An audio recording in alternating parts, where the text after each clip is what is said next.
Imagine entering labor at night, thousands of years ago. There is no hospital nearby, no doctor is coming.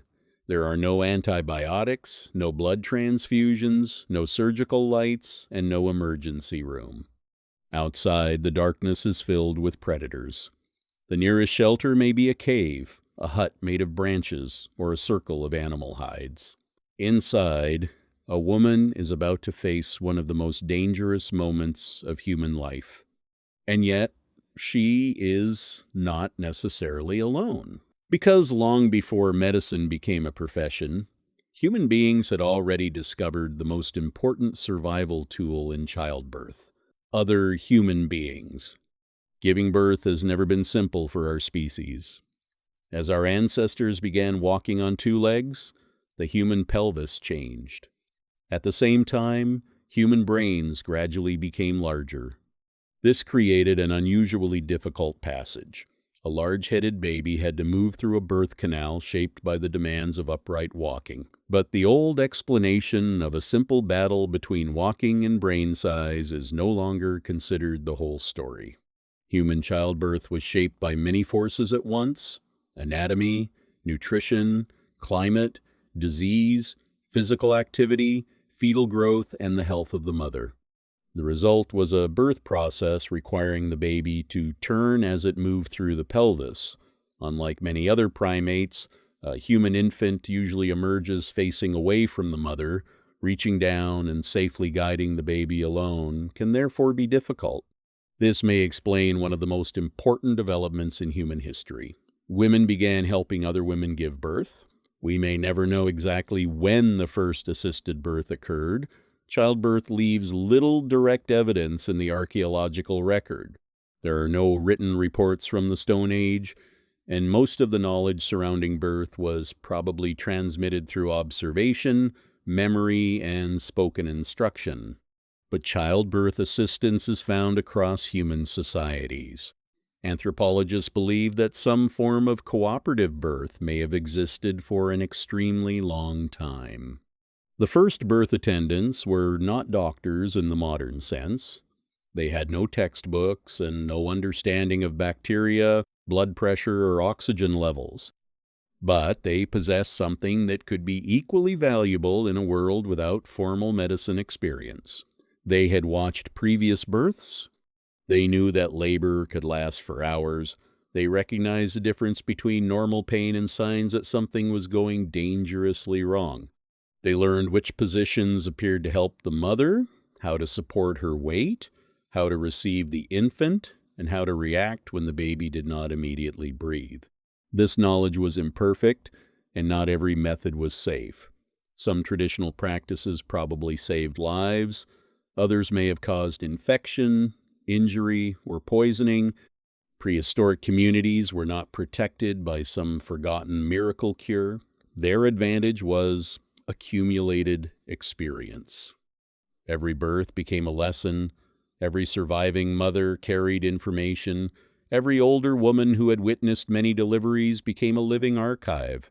Without written language, the human body became the textbook. A woman in labor may have stood, knelt, squatted, or leaned against another person. Upright positions could allow gravity to assist the baby's descent. Movement might also help the pelvis adjust as the infant rotated. The familiar image of a woman lying flat on her back is largely associated with much later medical practice. Across many cultures, women traditionally gave birth in more vertical positions, supported by ropes, walls, stools, or the bodies of companions. The birth attendant's role was not simply to pull the baby out. Uncontrolled pulling could cause serious injury. Her task was more often to watch, support, encourage, and intervene only when she believed intervention was necessary. She could massage the mother's back, provide water, help her change position, and keep other people away from the birthing space. She could observe the baby's arrival, clear material from around its nose and mouth, and protect it from falling onto the ground. But her presence provided something else that cannot be measured in stone tools or ancient bones: emotional security. Fear can transform the experience of labor. A terrified mother may tense her muscles, breathe irregularly, and struggle to follow the rhythm of contractions. A trusted companion could speak calmly, maintain physical contact, and remind her that other women had passed through the same ordeal. Modern research confirms that continuous support during childbirth can improve a woman's experience and may reduce certain medical interventions. What science measures today may reflect a form of support that human communities discovered through experience long before hospitals existed. Once the baby emerged, the danger was not over. The newborn was wet, vulnerable, and unable to control its body temperature. In cold environments, hypothermia could become deadly. The infant needed to be dried, kept close to the mother, and protected from wind and damp ground. Fire was essential, but it also had to be controlled. Too far away and the baby could become dangerously cold. Too close, and smoke or burns created new risks. The umbilical cord also had to be managed. Different communities probably used different materials: sharpened stone, plant fibers, shells, or other available tools. Some methods were cleaner than others. Without knowledge of microbes, even a tiny wound could become the entrance point for a fatal infection. The placenta then had to be delivered. If it remained inside the uterus, or if part of it was retained, severe bleeding or infection could follow. Heavy bleeding was one of the greatest threats. A woman could appear stable immediately after birth and then weaken rapidly. Without surgery, medication, or transfusion, the community had few effective responses to a major hemorrhage. They could apply pressure, they could keep the mother warm, they could offer fluids, herbs, or ritual treatments. Occasionally, these actions may have helped, but when the bleeding was severe, there was often nothing they could do. Obstructed labor was equally terrifying. A baby positioned incorrectly could become trapped. Labor might continue for many hours or even days, exhausting the mother and depriving the infant of oxygen. In the modern world, such a case may require an emergency cesarean section. In prehistory, it could mean the death of the baby, the mother, or both. This is the part of the story that romantic images often leave out. Humans survived childbirth before medicine, but not everyone survived. Families lost mothers. Children were born without ever knowing the woman who carried them. Infants died before receiving a name. Older children sometimes had to be raised by grandmothers, sisters, aunts, or unrelated women within the group. That wider network of care was crucial because human babies are unusually dependent. They cannot walk, feed themselves, or escape danger. Their brains continue developing for years after birth. A mother recovering from labor still needed food, water, protection, and time. Other adults could carry the infant, prepare meals, maintain the fire, and watch older children.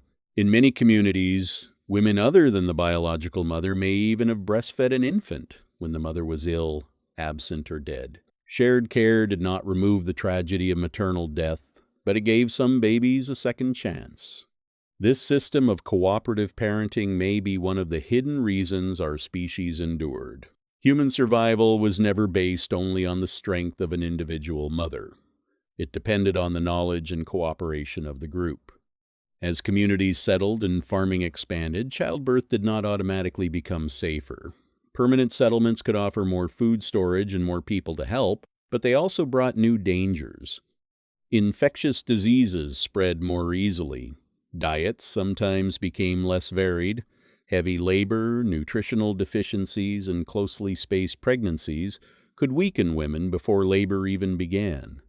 Later civilizations developed specialized midwives, birthing stools, written medical instructions, and extensive collections of herbal remedies. But progress remains slow.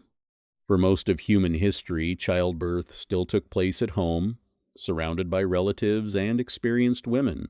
The true revolution came only when accumulated traditional knowledge was combined with anatomy, hygiene, antibiotics, blood transfusion, safe surgery, and trained emergency care. Even today, childbirth is not risk-free. In 2023, Approximately 260,000 women around the world died during or following pregnancy and childbirth. Most of these deaths occurred in countries where access to timely, high-quality care remained limited. That modern number reveals something important about the prehistoric past. Ancient childbirth was not safe simply because it was natural. It was survived through courage, biological adaptation, practical knowledge, constant observation, and extraordinary cooperation. But it also carried a human cost that can never be fully counted. Behind every person alive today stands an unbroken chain of births stretching back through thousands of generations. Mothers who endured labor without anesthesia, women who knelt beside them through the night, relatives who protected newborns from cold, hunger, and predators, communities that fed children whose mothers never recovered. The first birth attendants may not have understood the science of childbirth, but they understood its deepest truth.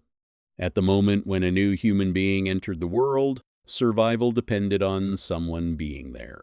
Before hospitals, before medicine, and before history itself, the first delivery room was the human community. And perhaps the oldest medical technology was not a tool, a plant, or a drug. It was a helping hand,